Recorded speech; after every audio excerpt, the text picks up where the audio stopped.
तो hello and welcome to Pathfinder. तो दोस्तों, आज एक करंट लेक्चर सीरीज में आपका हार्दिक स्वागत है। तो इसमें आज हम बहुत ही इंपॉर्टेंट टॉपिक, एक ऐसा टॉपिक है जिसमें आने वाले साल या 2 साल में यूपीएससी एक ना एक सवाल मेंस में पूछने ही वाली है। तो ये टॉपिक है अरावलीज। पिछले 2 साल से इन न्यूज़ है। कारण क्या है? अरावलीज में हो रही है भयानक तरीके से माइनिंग।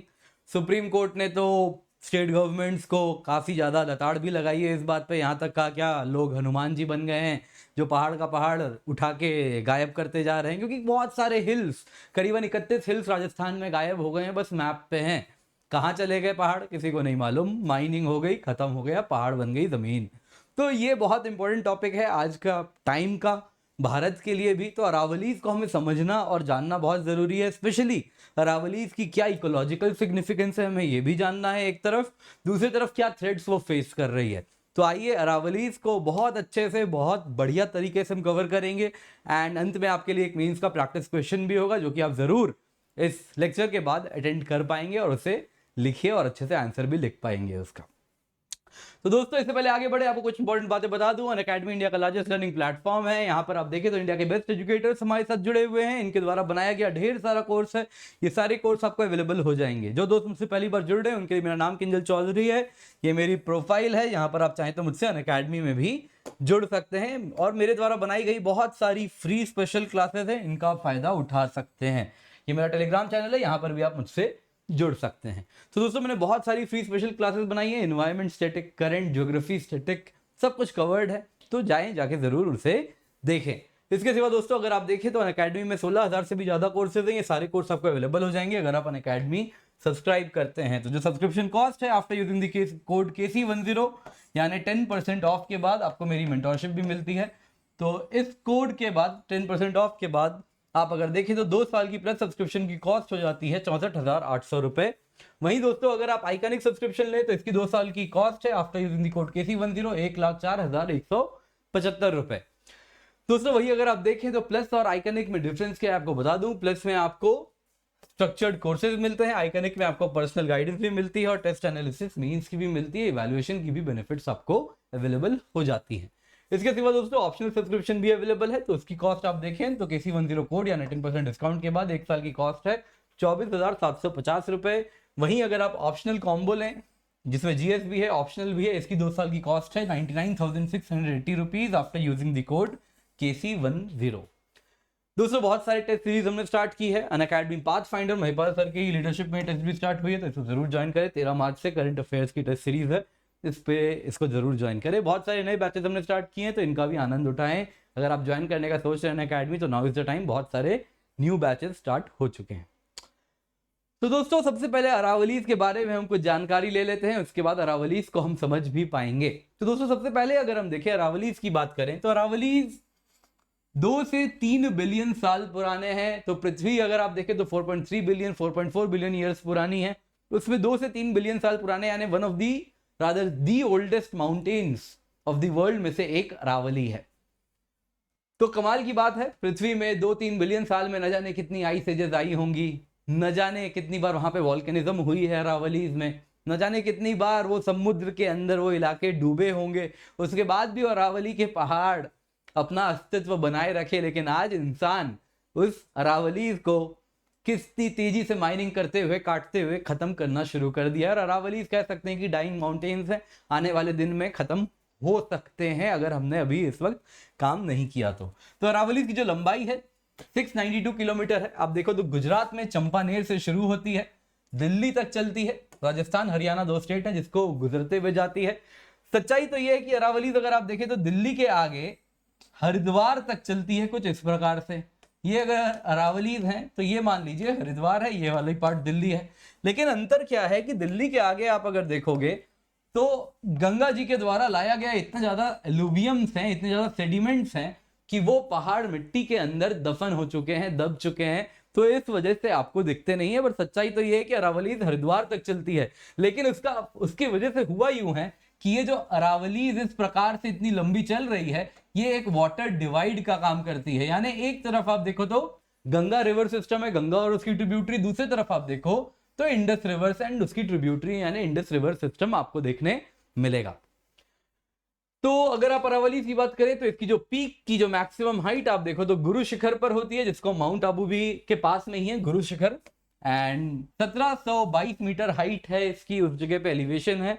एंड अरावलीज आप देखोगे जैसे जैसे आप साउथ से नॉर्थ की तरफ जाते जाओगे, दिल्ली तक आते आते इसकी हाइट कम होती जाती है। दिल्ली में रायसीना हिल्स आपने सुना होगा, आज के टाइम में सारा पॉलिटिकल पावर सेंटर का वहीं से कंट्रोल होता है। भारत की तकदीर जहां से लिखी जाती है वो रायसीना हिल है, तो वो रायसीना हिल कहाँ है, अरावलीज पर ही है।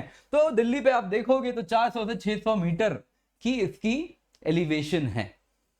तो दोस्तों अब सवाल उठता है अरावलीज के बारे में, तो आपको मैंने बता दिया अभी न्यूज में क्यों है। तो देखिए सुप्रीम कोर्ट में जो रिपोर्ट्स हैं उसके मुताबिक 25% ऑफ अरावली अगर आप देखो तो इलीगल माइनिंग से खत्म हो चुकी है सिंस 1967 टू 68। तो 1/4 से ज्यादा अरावलीज गायब हो चुकी हैं, खत्म हो चुकी हैं सिंस 1967-68। 128 हिल्स स्टडीज के अंदर लिए गए थे, तो उसमें से पाया गया 31 तो भाई अब मैप में ही उनकी अस्तित्व है, रियलिटी में वो नहीं देखने मिल रहे। 31 वैनिश हो चुके हैं, गायब हो चुके हैं। सुप्रीम कोर्ट ने लताड़ लगाई, क्या लोग हनुमान जी बन गए, पहाड़ उठा के गायब कर रहे हैं, कहां जा रहे हैं। तो ये देखिए डायग्राम भी आप देख सकते हैं। तो दोस्तों ये जो ओवरव्यू है और ये जो इकोलॉजिकल सिग्निफिकेंस है, यही पूरे के पूरे इस लेक्चर का सार है। तो इस लेक्चर के बाद में आप ये सब समझ पाओगे। तो अभी बस मैंने आपको दे दिया है सो दैट आप अच्छे से रिवाइज कर सको बाद में। तो यही एक एक चीज पे हम डेप्थ में समझने वाले हैं। ये आपके लिए समरी है, इसकी स्क्रीनशॉट जरूर ले लें। तो दोस्तों अगर आप देखें तो पंजाब लैंड प्रिजर्वेशन एक्ट, अब सवाल उठता है ये सब न्यूज में आया कहां से। तो अंग्रेजों के टाइम में 1900 में पंजाब लैंड प्रिजर्वेशन एक्ट पास किया गया था।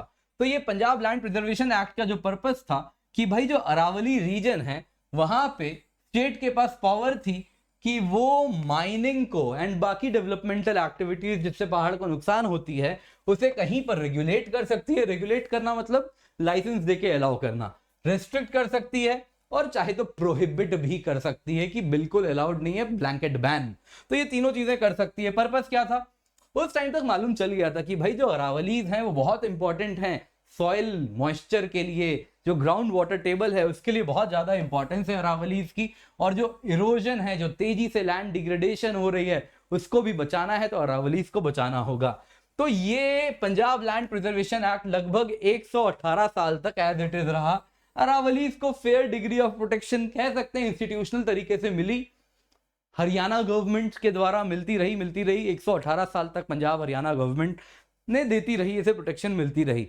उसके बाद हुआ यूं सरकार बदली एंड रिसेंटली आप देखो तो हरियाणा गवर्नमेंट ने पंजाब लैंड प्रिजर्वेशन एक्ट का एक अमेंडमेंट पास किया। और उस पीएलपीए एक्ट के अमेंडमेंट के थ्रू एनवायरमेंटलिस्ट कहते हैं कि इसको इतना वाटर डाउन कर दिया गया कि लगभग इसे रिपील ऑफ द 1900 एक्ट से तुलना करते कि रिपील हो चुकी है, अभी 1900 पीएलपीए एक्ट नहीं है। तो इसके बाद thousands of acres of Aravallis जो कि आज तक प्रोटेक्टेड थे, जो कि नो गो जोन थे, वहां पे माइनिंग नहीं होती थी, वहां पे अर्बनाइजेशन नहीं हो रही थी, अब वो ओपन हो जाएंगे और वहां पे अरावलीज में क्या हो जाएगी, माइनिंग होगी तेजी से, तो पहाड़ काटे जाएंगे। तो जाहिर सी बात थी लोग क्या करेंगे, एनवायरमेंटलिस्ट सुप्रीम कोर्ट जाएंगे। सुप्रीम कोर्ट की नजर से बच नहीं सकता, तो सुप्रीम कोर्ट ने भी कहा सीधा सीधा हरियाणा गवर्नमेंट को कहा you will be in trouble if anything is done to Aravalli. साफ साफ कह दिया कि भाई खतरे में पड़ोगे, अरावलीज के साथ छेड़छाड़ मत करो।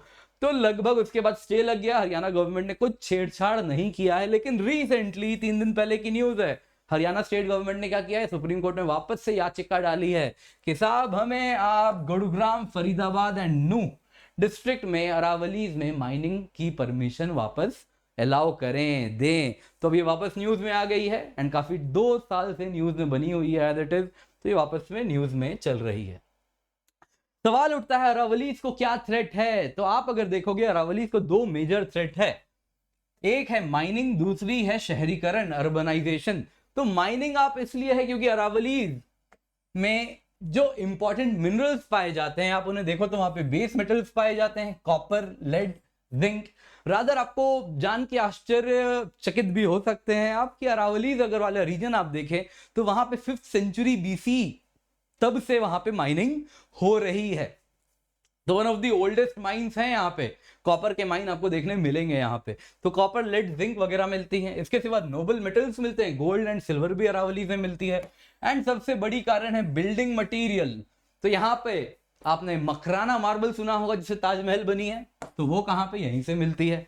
वैसे ही granite and gneiss, granite and gneiss का पूरी की पूरी अरावलीज खुद बनी हुई है, ओल्डेस्ट रॉक्स हैं, granite and gneissic in nature हैं, तो ग्रेनाइट एंड नाइस के बने हुए हैं। तो वो आपने सुना होगा ग्रेनाइट का उपयोग किया जाता है घर में, कंस्ट्रक्शन में, जमीन पे लगाते हैं, बाथरूम के स्लैब्स बनते हैं, तो उन सब में ग्रेनाइट का इस्तेमाल किया जाता है। इसके सिवा आप देखो सैंडस्टोन, सैंडस्टोन का उपयोग किसमें किया गया है, तो आप देखो तो दिल्ली में जितने भी आलीशान बिल्डिंग हैं पुराने टाइम के, मिडीवल टाइम्स के, आप फिर वो चाहे कुतुब मीनार हो या फिर वो चाहे रेड फोर्ट हो, लाल किला हो, वो सब किसका बना है, रेड सैंडस्टोन का बना है। वो सब सारे रेड सैंडस्टोन कहाँ से आए हैं, तो यहीं से आए हैं। इसके सिवा क्वार्ट्जाइट भी आपको अरावलीज में मिलती है। दूसरा जो मेजर थ्रेट है आज के टाइम में माइनिंग के सिवा, वो है अर्बनाइजेशन, शहरीकरण। स्पेशली जो दिल्ली एनसीआर रीजन है, जिसमें आप देखो तो गुड़गांव और फरीदाबाद, ये जो इलाके हैं, यहाँ पर बहुत तेजी से पहाड़ काटा जा रहा है। किस लिए, कंस्ट्रक्शन एक्टिविटी के लिए। तो पर्पस क्या है कि लार्ज स्केल में जो पहाड़ हैं काट के उसे समतल कर दिया जा रहा है, समतल करके बड़े बड़े हाउसिंग कॉम्प्लेक्सेस बन रहे हैं यहाँ पे। साथ साथ आप देखो तो क्वेरिंग की जा रही है तेजी से, सो दैट कंस्ट्रक्शन के लिए मटेरियल्स मिले, जो मिट्टी चाहिए वो भी वहीं से ढूंढ के निकाली जा रही है। तो बहुत सारा फॉरेस्टेड एरियाज हैं, उस एरिया में भी जाके काफी ज्यादा कंस्ट्रक्शन की जा रही है। तो अब सवाल उठता है, अरावलीज को बचाना क्यों जरूरी है, पहाड़ काटे जा रहे हैं, काटने दो, क्या फर्क पड़ता है, इंसान को क्या इंपैक्ट हो रहा है, क्यों इंपॉर्टेंट है ये बचाना, तो आइए उसको समझते हैं। सबसे पहले तो आप देखें, इसे बचाना इसलिए जरूरी है क्योंकि इस रीजन में वाटर स्कैर्सिटी की बहुत बड़ी प्रॉब्लम है और वो बढ़ जाएगी। अरावलीज अगर आप देखें तो वो किसकी बनी हुई है, ग्रेनाइट और नाइस की बनी हुई है, जिस वजह से उसमें न्यूमरस क्रैक्स हैं, फिशर्स हैं। इस क्रैक एंड फिशर में अगर आप देखें तो पानी क्या होती है, परकोलेट करती है बरसात की, वो परकोलेट करके नीचे एक्विफर यानी ग्राउंड वाटर को रिचार्ज कर पाती है, और उस वजह से आप देखो तो effective ground water recharge zone है। ये पहाड़ वाले इलाके में बारिश होती है, पानी रिचार्ज होता है इस तरीके से, यहां पर ग्राउंड वाटर में पानी पहुंच रही है, और प्लेन्स में आके ये छोटे छोटे स्प्रिंग्स के थ्रू धाराएं निकलती हैं, जिनसे पानी भी आगे प्लेन्स वाले एरियाज को, लाइक दिल्ली, गुड़गांव, फरीदाबाद को पानी मिल पाती है। दूसरा आप देखें तो यहां पे जो माइनिंग हो रही है तेजी से, उसमें क्या हो रहा है, जो पहाड़ हैं, पहाड़ में आप देखोगे तो यहां पे इस प्रकार से माइनिंग करनी शुरू हुई, काटना शुरू किया, काटते काटते काटते इतना पार्ट काट दिया।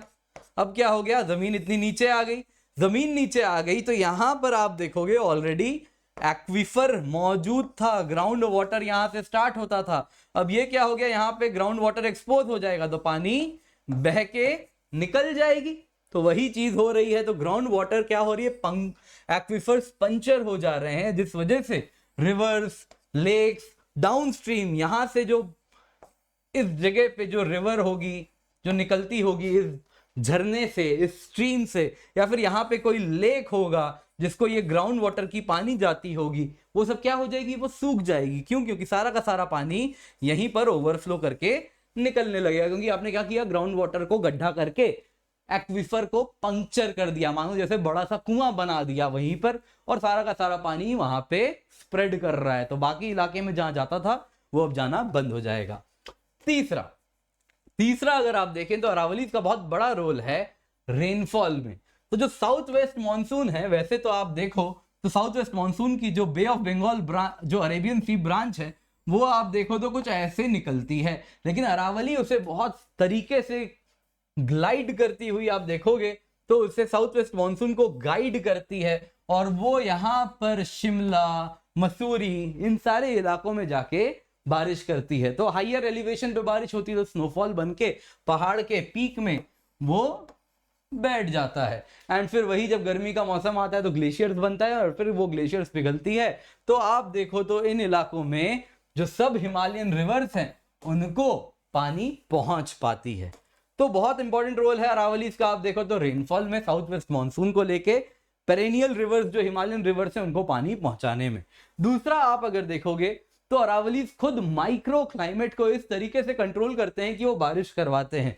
ऑफ लेट आप देखो जैसे जैसे अरावलीज डिग्रेड होते गए हैं, देखो कैसे कैसे इस अरावली रेंज वाले रीजन में नंबर ऑफ रेनी डेज कम होते गए हैं। 1973 में 101 रेनी डे थे, 85 में 64, 87 आते आते 55 हो गए, 1998 में बस 45 एंड 2009 में अरावली रीजन में बस 25 ही दिन के रेनी डेज थे। तो ये आप देख रहे हो कैसे सीजनल रेनफॉल डिक्लाइन करती जा रही है, माइक्रो क्लाइमेट अरावली के डिग्रेड होने से बदल रही है। फिर आप देखो तो कई रिवर्स इन अरावलीज में ओरिजिनेट हुआ करती थी, जैसा हमने पढ़ा कि कैसे पंचर कर दोगे आप एक्विफर को तो पूरा का पूरा हाइड्रोलॉजी बदल जाती है, तो वो हो रही है। तो बहुत सारी सीजनल रिवर्स थी, बानस, लूनी, साहिबी, साखी, ये सब यहीं से ओरिजिनेट करती थी। इनमें से हार्डली बानस और लूनी कुछ सीजनल स्ट्रीम बन के रह गई हैं और बाकी तो गायब ही लगभग हो चुकी हैं। इसके सिवा आप देखो तो अरावलीज को बचाना इसलिए भी बहुत जरूरी है क्योंकि अरावलीज एक बैरियर का काम करते हैं। इस वक्त बस इस डायग्राम को देखिए जो मैं आपको दिखा रहा हूं यहाँ पे, तो ये देखिए थार डेजर्ट रीजन है। अरावलीज क्या है, एक दीवार का काम करते हैं जो कि थार डेजर्ट की जो मिट्टी है इसको फर्दर ईस्टवर्ड गैंजेटिक प्लेन्स की तरफ आने से रोकते हैं। तो ये क्या कर रहे हैं, ये डेजर्ट को गैंजेटिक प्लेन्स में यूपी तक आने से रोक रहे हैं। तो वो एक बैरियर का काम कर रहे हैं जो कि फर्दर ईस्टवर्ड डेजर्टिफिकेशन को रोकती है। दूसरा आप देखें तो अरावलीज डस्ट स्टॉर्म्स को भी ईस्टवर्ड आने से रोकते हैं। आपने देखा होगा 2 साल पहले बहुत भयानक डस्ट स्टॉर्म आए थे दिल्ली वगैरह में, तो वो जो डस्ट स्टॉर्म आए थे अरावलीज के कमजोर होने से, डिग्रेड होने से उनमें गैप्स आ गए हैं। तो आप अगर देखें तो ये डायग्राम, ये जिफ देखिए, तो इसमें अरावलीज में यहाँ पे गैप्स आ चुके हैं कुछ इस प्रकार से। अब ये जो हवाएं चल रही हैं वो क्या हो रही हैं, वो बाकी जगह तो अरावली रोक दे रही है उनको आने से, लेकिन इन गैप्स के थ्रू वो हवा गुजर पाती है और साथ में मिट्टी भी लेके आती है। तो दिल्ली एनसीआर रीजन में आप देखोगे तो वो डस्ट स्टॉर्म्स भी पहुंचाती है, डेजर्टिफिकेशन भी फर्दर दिल्ली एनसीआर तक करवा देती है। तो आपको यही जानना है, बहुत इंपॉर्टेंट है, कैसे डस्ट स्टॉर्म भी ईस्टवर्ड हो रही है, डेजर्टिफिकेशन भी ईस्टवर्ड हो रही है। इसके सिवा दोस्तों आप अगर देखें तो बायोडाइवर्सिटी में भी अरावलीज का बहुत बड़ा रोल है। स्पेशली आप देखो तो यहाँ पे 10 स्पीशीज ऑफ कार्निवोर्स पाए जाते हैं। एक बहुत फेमस है फ्लोरोसेंट गेको, यहाँ पर पाया जाता है, रात को चमकता है, इसका भी लोग शिकार करते हैं वैसे। इसके सिवा आप देखो जो साउथ हरियाणा है बहुत इंपॉर्टेंट वाइल्ड लाइफ कॉरिडोर है, स्पेशली इसमें गुरुग्राम और फरीदाबाद वाले जो हिल्स हैं वो लेपर्ड्स के लिए वाइल्ड लाइफ कॉरिडोर का काम करते हैं। These are the regions around Asola wildlife sanctuary. तो ये बहुत इंपॉर्टेंट बायोडाइवर्सिटी के लिए भी अरावलीज हैं। तो आपने देखा होगा कि जब आप दिल्ली से गुड़गांव जा रहे हैं तो छतरपुर वाला रीजन आता है, उसके बाद देखा होगा आपने एक बड़ा सा जंगल वाला इलाका आता है, गुरु द्रोणाचार्य मेट्रो स्टेशन के आसपास वाला जो रीजन है, तो वहां पे बड़ा सा जंगल के थ्रू आप गुजरते हुए जाते हो, तो वो जो रीजन है दैट इज अरावलीज का फॉरेस्टेड रीजन। तो बहुत इंपॉर्टेंट है, ये फॉरेस्ट जो है ये फ्रेश ऑक्सीजन रिलीज करते हैं, कार्बन डाइऑक्साइड एब्जॉर्ब करते हैं। तो दिल्ली में इतना huge amount of dust produce हो रहा है, दिल्ली एनसीआर में इतनी ज्यादा पोल्यूशन हो रही है, वो सब को ये फॉरेस्ट ट्रैप करते हैं और बाकी लोगों में स्प्रेड होने से, बाकी इलाकों में स्प्रेड होने से बचाते हैं। इसके सिवा आप देखो तो ये जो जंगल है ये टेम्परेचर को भी बहुत ज्यादा गर्मी में बढ़ने से बचाते हैं, तो ये टेम्परेचर भी रेगुलेट करते हैं। तो कह सकते हैं, आपने सुना होगा एक टर्म होता है अर्बन हीट आइलैंड इफेक्ट। तो आई होप आपको ये मालूम होगा, नहीं होगा तो मुझे कमेंट में बताइए, मैं अलग वीडियो बनाऊंगा अर्बन हीट आइलैंड इफेक्ट पे। तो ये अर्बन हीट आइलैंड इफेक्ट को भी रिड्यूस करते हैं। इसके सिवा आप देखें तो आपको मालूम ही, जैसा हमने कवर किया, water percolation and aquifer recharge, ground water recharge में इनका बहुत बड़ा रोल है। तो दिल्ली एनसीआर रीजन को पानी भी अरावलीज देती है। तो दोस्तों आपके लिए एक सवाल है, मेंस का सवाल है, देखिए, in the light of various threats faced by Aravallis highlight why it is important to be conserved. जो थ्रेट्स अरावलीज फेस कर रही है उसे 2-3 पॉइंट में बताएं क्या क्या थ्रेट्स हैं अरावलीज को, और उसके बाद बताएं क्यों अरावलीज को कंजर्व किया जाए। 10 मार्कर है आपके लिए, इसका आंसर जरूर लिखें। दोस्तों आपको बता दूं पाथफाइंडर टेस्ट सीरीज स्टार्ट हो चुकी है एंड आप देखें तो हर दिन Monday, Tuesday, Wednesday, Thursday, Friday, Saturday अलग अलग टॉपिक्स कवर किए जा रहे हैं। 12:30 PM पे ये टेस्ट होती है, जाइए अनलॉक कीजिए इस टेस्ट को using the code KC10। Exciting prices हैं। 1st to 3rd को 1 मंथ की अकेडमी यूपीएससी CSE सब्सक्रिप्शन मिलेगी। 4th to 5th रैंक को 500 रुपए के अमेजन गिफ्ट वाउचर्स हैं। 6th to 10th रैंक को 200 रुपीज के अमेजन गिफ्ट वाउचर्स हैं। तो जब भी आए अनअकैडमी पर यूज दी कोड KC10, क्योंकि इससे सिर्फ और सिर्फ 10% ऑफ नहीं मिलता, आपको मेरी बेस्ट मेंटरशिप मिलती है अनअकैडमी पर, डायरेक्ट हैंड होल्डिंग मिलती है, कोई इंटरमीडियरी नहीं है, डायरेक्टली आप मेरे संपर्क में रहेंगे, बेस्ट नोट्स मिलते हैं, और जो गाइडेंस है वो सारे subjects of GS, essay and geography optional को कवर करती है। तो thank you so much for joining. अपने सुझाव कमेंट्स में जरूर बताएं, एंड पाथफाइंडर चैनल अगर आपने अब तक सब्सक्राइब नहीं किया है तो क्या कर रहे हैं, जल्दी से कीजिए। Thank you so much for joining, have a great day.